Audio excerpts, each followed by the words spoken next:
Hello and welcome to EZGlutenFree. Today I'm making you this delectable chocolate, almond, orange dessert pizza. Last week when I got Schar's marble cake that I used in the cake stack recipe, I also got their new and improved pizza crusts, but since I never tried their old crusts, I can't really tell you how they compare. I can tell you I made a lot of pizza last week.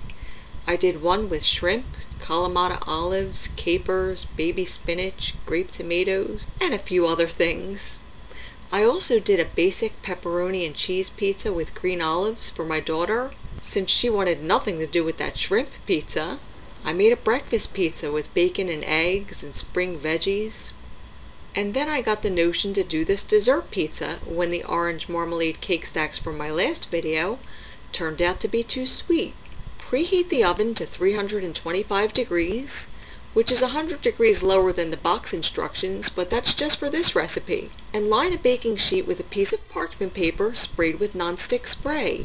Now stir together 2 tablespoons of very well softened or even melted butter with 1 tablespoon of granulated sugar and 1/4 teaspoon of cinnamon. Now brush this mixture over the bottom of the crust, and this is going to help make the crust a little more dessert-like when it hits your taste buds. Turn the crust right side up on the parchment, and if there's any cinnamon sugar butter left, brush it over the edges of the crust.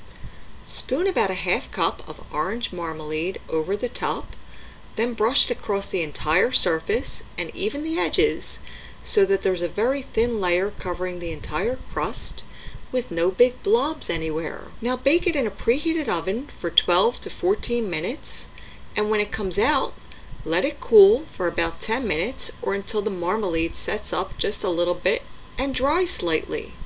For the almond ganache, in a microwave-safe bowl, combine 4 ounces of dark chocolate with 3 ounces of heavy cream and 1/4 teaspoon of almond extract. Then microwave in 30-second increments, stirring after each session until the cream and chocolate are smooth. And when the pizza's cool, pour the ganache into the center, then spread it out carefully to within about a 1/2 inch of the edge. You want to cover about half the crust here so there's not too much naked pizza crust in the final dessert. Now evenly scatter over about 1 ounce or a 1/2 cup of shaved almonds.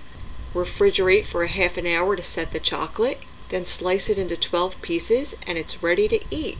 And you're really going to love this one. It tastes just like a trip to the bakery.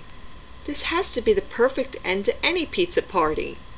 And if you want me to do a video where I go into more detail about those other pizzas I made, just let me know in the comments below. And if you'd like to print a copy of this recipe, you could always visit my blog at the link below. And for brand new recipes every week, don't forget to subscribe. See you again soon.